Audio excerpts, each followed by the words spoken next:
Nah ini jadi pertanyaan masyarakat juga, ya koreksi juga untuk kepolisian, terutama Jakarta Timur. Ya, jadi yang seperti itu seharusnya cepat geraknya. Sampai muncul di media itu no viral, no justice. No viral, no attention, no justice. Nah, di macam-macam lagi istilahnya. Apa viral dulu baru kemudian cepat gerakannya. Laporan terkait dengan penyelidikan dan penyidikan dugaan tindak pidana penganiayaan sebagaimana dimaksud dalam pasal 351 ayat 1 dan atau pasal 351 ayat 2 KUHP. Mohon izin dasar penyelidikan kami dan mulai dari Undang-Undang Nomor 8 Tahun tentang Hukum Acara Pidana, Undang-Undang Nomor 2 Tahun 2002 tentang Kepolisian Negara Republik Indonesia, Perkap Nomor 6 Tahun 2019 tentang Penyidikan Tindak Pidana, Perkabareskrim Nomor 1 Tahun 2002 tentang Standar Operasional Prosedur Pelaksanaan Penyidikan Tindak Pidana. Berikutnya laporan polisi B3414 10 Romawi 2004 SPKT Polres Metro Jakarta Timur Polda Metro Jaya tanggal 18 Oktober 2004 yang dilaporkan oleh saudari Dwi Ayu Darmawati, dan terakhir adalah surat perintah penyelidikan SP Lidik garing 4562 garing 10 Romawi garing res titik 1 titik 6 garing 2024 garing reskrim tanggal 30 Oktober 2024. Kami jelaskan terkait dengan timeline penyelidikan. Jadi mulai pembuatan laporan polisi terjadi pada tanggal 18 Oktober 2024 sekitar pukul 02.30 waktu Indonesia Barat. Selanjutnya pada tanggal 18 Oktober itu juga setelah kita menerima laporan polisi, selanjutnya penyidik Polres Metro Jakarta Timur mengantarkan saudara pelapor atau korban ke Rumah Sakit Polri untuk divisum. Selanjutnya pada tanggal 30 Oktober 2024 penyidik mengirimkan SP2HP pertama dan sekaligus mengirimkan surat undangan klarifikasi ke saudari Dwi Ayu Darmawati. Selanjutnya pada tanggal 1 November 2024 kami melakukan pemeriksaan klarifikasi terhadap saudari pelapor. Dan tanggal 5 November kami mengirimkan SP2HP kedua dan sekaligus undangan klarifikasi ke saudari Linda Pancawati. Linda Pancawati pada tanggal 5 November 2024. Kami jelaskan di sini kami mengirim surat panggilan kepada Ibu Linda karena sesuai dengan berita acara klarifikasi dari saudara pelapor, dia menyebutkan ada 2 saksi yang melihat pada saat itu, yaitu Ibu Linda Pancawati dan salah satu rekan kerjanya bernama Cika. Berikutnya, karena kami tidak mengetahui alamat Cika, karena hanya menyampaikan dan nomor telepon dan kami sudah menghubungi Cika. Berikutnya, tanggal 21 November 2004 kami melakukan pemeriksaan klarifikasi. Kami jelaskan di sini bahwa memang ada jangka waktu dari tanggal 5 sampai tanggal 21 karena ada dari saksi yang akan kami meminta pemeriksaannya ditunda ke tanggal 21 November tersebut. Selanjutnya kami mengirimkan SP2HP ketiga dan undangan klarifikasi ke saudara Zor Sugama Halim, saudara terlapor, pada tanggal 29 November 2004. Jeda waktu itu kami telah berkomunikasi dengan saksi yang disampaikan, salah satu saksi teman kerja saudara Dwi Ayu Darmawati bernama Cika ini, tapi selalu mengulur waktu dan sampai saat ini pun yang bersangkutan pada akhirnya menyampaikan kepada kami dia tidak akan menjadi saksi terhadap kasus ini. Berikutnya kami melakukan pemeriksaan klarifikasi kepada saudara terlapor Zor Sugama Halim pada tanggal 13 Desember 2024 dan melakukan gelar perkara pada tanggal 13 Desember 2024 untuk meningkatkan ke tahap penyidikan. Gelar perkara ini untuk menentukan ada atau tidaknya pidana yang dilaporkan. Kami jelaskan juga ini bahwa Yang dilaporkan pada kami pada saat itu adalah pidana umum biasa. Tidak ada kasus tertangkap tangan ataupun kasus viral. Dan pada saat pemeriksaan klarifikasi pertama, tidak ada data-data yang disampaikan tadi oleh Ayu disampaikan kepada penyidik terkait dengan yang beredar di media sosial. Ini fakta-fakta ya pemeriksaan pada tanggal 17 Oktober 2024 sekitar jam 21.00 telah terjadi dugaan tindak pidana penganiayaan di toko roti Lindayes Bakri, Jalan Penggilingan nomor 14 RT 8 RW 9 Kelurahan Penggilingan, Kecamatan Cakung, Jakarta Timur, dan yang menjadi korban adalah saudara Dwi Ayu Darmawati, karyawan toko, dan diduga terlapornya adalah Sor Sugama Halim, anak pemilik toko. Terlapor meminta tolong kepada korban untuk mengantarkan makanan yang dipesan melalui online ke kamar pribadi terlapor di lantai 2. Namun korban menolak karena bukan pekerjaannya dan terjadilah cekcok mulut antara korban dengan terlapor, dan yang membuat terlapor emosi adalah kata-kata yang dikeluarkan juga oleh korban atau terlapor, sehingga yang bersangkutan naik pitam dan emosi dan terjadilah penganiayaan berupa pelemparan yang dilakukan dengan kursi besi, loyang kue ke arah korban dan mengenai ke tubuhnya dan menimbulkan luka sobek di kepala. Yang mengakibatkan luka sobek ini adalah alat barang buktinya itu loyang kue dan memar paha kiri dan kanan serta luka memar di tangan sebelah kiri. Penyebab penganiayaan ini sudah kami sampaikan tadi, karena ada kata-kata adu mulut antara si terlapor dan pelapor atau korban. Ini foto-foto pun yang kami dapatkan ini setelah kami Kapolres menyampaikan ke saudara pelapor bahwa harus menyampaikan foto dan rekaman.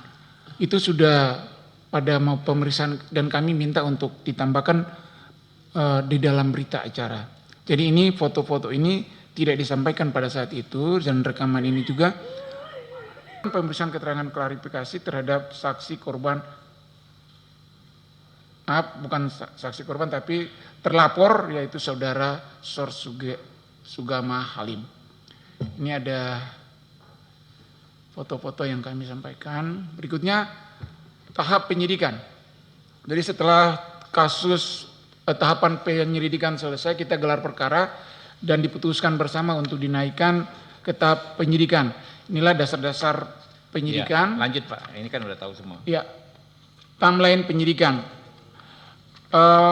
Kami mengirimkan SPDP ke pelapor atau pada tanggal 14, ini SPDP yang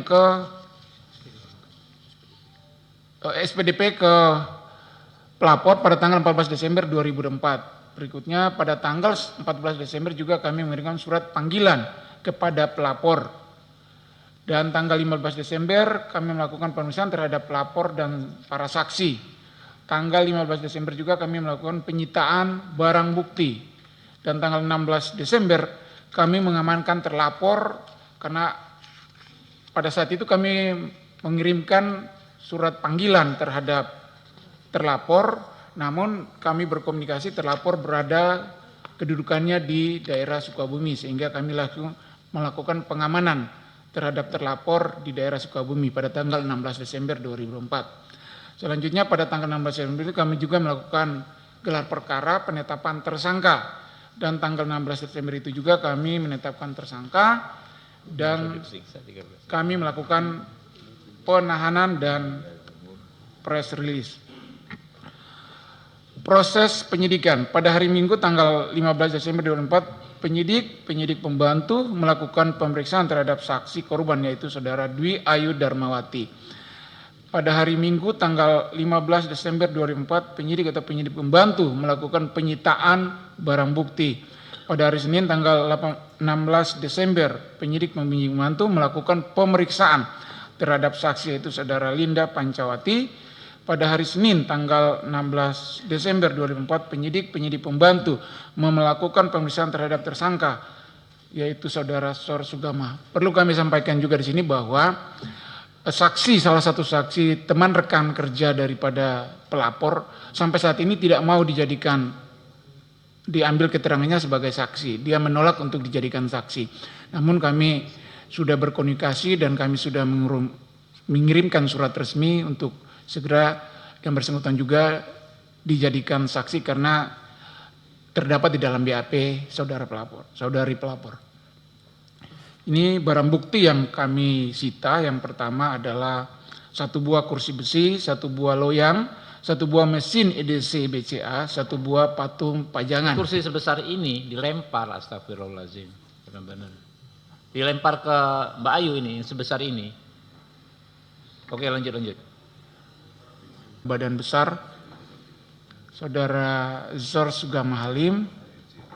Demikian yang dapat kami sampaikan yang berada di Polri sesuai dengan Perkap dan Perkabareskrim. Demikian yang dapat kami sampaikan. Wassalamualaikum warahmatullahi wabarakatuh. Shalom, Om Santi Om. Waalaikumsalam warahmatullahi wabarakatuh. Sebelum ke rekan-rekan anggota, dia sakit jiwa atau apa sih? Mohon izin Pak, itu kalau kasat matanya seperti yang disampaikan oleh Bapak yang terhormat Ketua, tapi kami tidak bisa mengejas ataupun kami tidak bisa menentukan. Setega itu gitu kan? Kami akan melakukan pemeriksaan. Jadi kayak bukan manusia gitu loh. Kami akan melakukan pemeriksaan psikologis yang bersangkutan. Iya, tapi jangan jadi alasan pemaaf nanti Pak. Siap. Ya. Oke, mungkin langsung suhu kita Pak Rikwanto.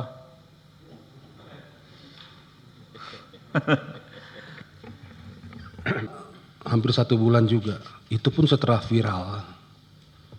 Nah ini jadi catatan juga, seharusnya itu bisa lebih cepat lagi ya.